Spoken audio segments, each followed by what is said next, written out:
Bien amigos, como lo habíamos anunciado, nos encontramos con el ingeniero Hugo O'Connor Salmón. Él es ingeniero civil y representa a una asociación de la sociedad civil, PREDES, Centro de Estudios y Prevención de Desastres. Ingeniero, muchas gracias, bienvenido a Hora 8.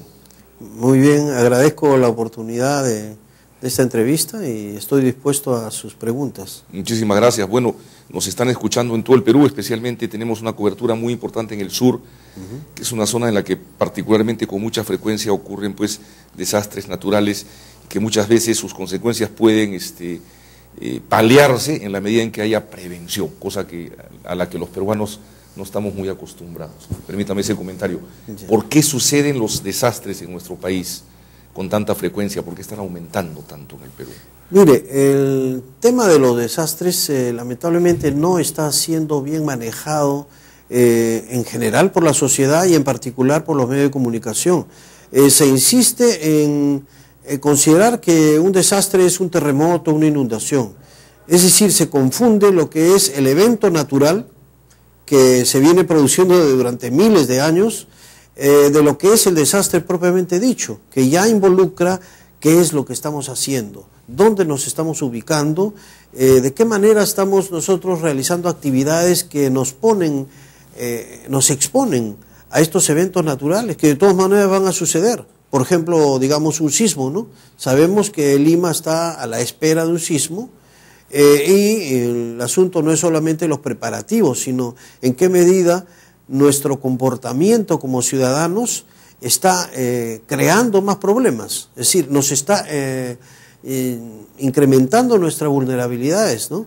De tal manera de que el evento nos toma el examen, ¿no? Y el examen es simplemente, lamentablemente no tenemos las condiciones, por ejemplo, para proteger la vida de nuestros compatriotas, ¿no? Entonces lamentamos muchas veces la pérdida de vida, la pérdida de bienes. Usted sabe, por ejemplo, el terremoto de Pisco, donde son 75.000 casas que se han ido abajo. En estos proyectos de reconstrucción no llegarán a las 5.000. ¿Qué pasó con las 70.000 casas que se han caído? Nunca han sido levantadas. Y viene otro sismo y va a empeorar la situación. En otras palabras, cada evento natural nos encuentra en peores condiciones si es que no sabemos dónde está la raíz de estos desastres, que está en nuestra vulnerabilidad. No podemos echarle la culpa a la naturaleza, porque los eventos, como digo, son parte de la manifestación natural del mundo, ¿no es cierto? Entonces, más bien, no es cuestión solo de adaptarse, sino realizar las acciones, tanto lo que es mitigación, porque los problemas ya se presentan, como lo que es evitar nuevos problemas. Por eso es que se están incrementando los desastres no solamente en el país, sino en el mundo, y particularmente con los sectores de menos recursos económicos, justamente porque al concentrarnos en las grandes ciudades nos estamos haciendo más vulnerables. No hay, en otras palabras, planificación. De acuerdo. Ahora, la responsabilidad directa, aparte de, naturalmente, el gobierno central y Defensa Civil, que digamos es la entidad oficial del Estado, del gobierno, hay una responsabilidad pues concreta y muy grande, sobre todo de los gobiernos locales, básicamente los gobiernos locales, tanto en el nivel distrital como provincial, ¿no es cierto? Claro. Ellos son los encargados, salvo que usted tenga otra percepción, creo yo, de hacer la prevención, las coordinaciones, las relaciones públicas con el gobierno central incluso. ¿Usted no cree que hace falta trabajar más a ese nivel, municipios? Justamente el PREDES tiene esa mira del trabajo con los gobiernos locales, justamente porque en la localidad, ahí es donde realmente se ven de cerca los problemas y esto de la vulnerabilidad. Y es donde está la capacidad de reacción, digamos, ¿no? Inmediata, ¿no? La reacción inmediata, exacto. En esto entonces de los desastres tenemos que considerar que no es un asunto meramente de defensa civil, porque defensa civil se entiende como que es la capacidad de respuesta ante una emergencia, ¿no es cierto? Pero los desastres tienen raíces muy profundas en nuestra sociedad, y si es que no lo vemos de manera integral, realmente estamos, como dice la tortuga y la liebre, siempre nos va a ganar la liebre, porque estamos solamente viendo las consecuencias, como quien dice, dándole un mejoral a un paciente que tiene un proceso que es mucho más grave, ¿no es cierto? Entonces, son paliativos, tenemos que prepararnos frente a un terremoto, pero eso no es la solución en sí mismo, sino es cómo están nuestras casas, por qué hemos construido tan a la carrera, en laderas, en zonas inestables, ¿no es cierto? Es todo un problema social, entonces que atañe a todo ciudadano, tanto profesionales como cualquier ciudadano que toma decisiones, ya está de repente creando más problemas. Yo le pongo el ejemplo, un ingeniero que diseña una carretera, le dicen diseña de tal a tal punto y tienes tal presupuesto, pero ya depende del ingeniero que tenga el concepto de no generar más desastres, de hacer un trazo y de proteger las laderas que ha cortado, pero eso generalmente no se contempla. Me dicen, haz la carretera, o yo hago el trazo y ya otros se encargarán del problema. Entonces desestabilizamos laderas que durante cientos de años se han ido estabilizando. Entonces allí es responsabilidad de estos ingenieros que hacen estos proyectos e incluso los ejecutan creando más vulnerabilidades.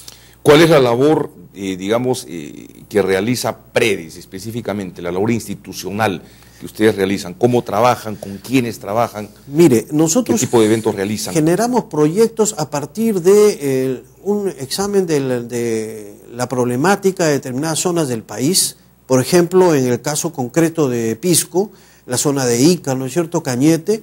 Allí nosotros, ante este evento natural y el impacto que tuvo, nosotros hemos propiciado proyectos de reconstrucción con materiales no necesariamente tradicionales, sino justamente materiales que le estén al alcance económico de la población. Entonces hemos desarrollado, por ejemplo, construcciones en quincha mejorada, que es una alternativa magnífica, antisísmica, que lamentablemente no se le da la importancia debida, ¿no? Se habla del adobe, se habla de cualquier otro material, y la quincha es como el patito feo, ¿no? No se le considera. Y yo le sostengo, porque vengo construyendo en quincha desde el año 90, es una de las alternativas magníficas para nuestro país, construir en madera, con cimentación de concreto, utilizando la caña, con techos ligeros, sobre todo para poblaciones periféricas o poblaciones rurales. ¿Costeras o en general, digamos, también? Mire, hemos construido en la selva, en San Martín, hemos construido en la costa. Se habla que en la sierra, evidentemente, habría que mejorar las propuestas de la quincha, que contemplen lo que es el aislamiento térmico que se necesita por las condiciones climáticas tan rigurosas, ¿no? Pero, como le digo, en la selva y en la costa, nos ha funcionado de manera perfecta la quincha y sobre todo es participativa. Justamente yo le mencionaba el caso del terremoto de Pisco, porque ¿quién se hace cargo de esas 70.000 viviendas que están en el suelo? Y a mi juicio es la propia población. Si nosotros propiciamos la autoconstrucción con una orientación técnica, una asistencia técnica adecuada, la población misma puede solucionar los problemas de vivienda sin necesidad de grandes proyectos, como a veces se contempla. Dice, vamos a hacer un, proyecto de reconstrucción del sur, pero eso no va a ser suficiente para la magnitud del impacto que hemos tenido, ¿no es cierto? Entonces, PREDES propicia esto de la autoconstrucción y es magnífico porque es una escuela abierta, la población aprende cómo se hace su casa y es más, tiene posibilidades de ampliar, replicar, ¿no es cierto? De que esto sea un ejemplo demostrativo de que sí es posible hacer viviendas sismo resistentes. De acuerdo, y han entrado en contacto, digamos, con la población de Pisco y han percibido, digamos, una voluntad y un deseo de participar en las labores ellos mismos de reconstrucción en coordinación con la asistencia técnica que se les puede brindar. Como usted conoce, el caso de la emergencia del sur chico, ha involucrado a un conjunto de instituciones, entonces ha habido, como quien dice, un reparto de zonas, y en el caso de PREDES ha estado en la zona de Los Molinos en Ica y en la zona de Chincha, que es Grocio Prado, ¿no? Poblaciones de Chincha Alta, y no tanto en Pisco. No tanto en Pisco. Pero ahí, como le digo, en estas dos zonas hemos desarrollado estas modalidades constructivas con amplia participación de la población, porque la prevención de desastres para nosotros como PREDES es fundamental la organización vecinal. Si el vecino no está organizado, hay, hasta por el reparto de la ayuda, hay una pelea y unos lamentables espectáculos entre la propia población por obtener una ayuda, ¿no? Entonces, justamente desde el momento de la emergencia, PREDES ha actuado de esa manera, fortaleciendo la organización hasta para recibir la ayuda, con mayor razón para la reconstrucción. De acuerdo, ingeniero. Vamos a un pequeño corte comercial, por favor, y regresamos.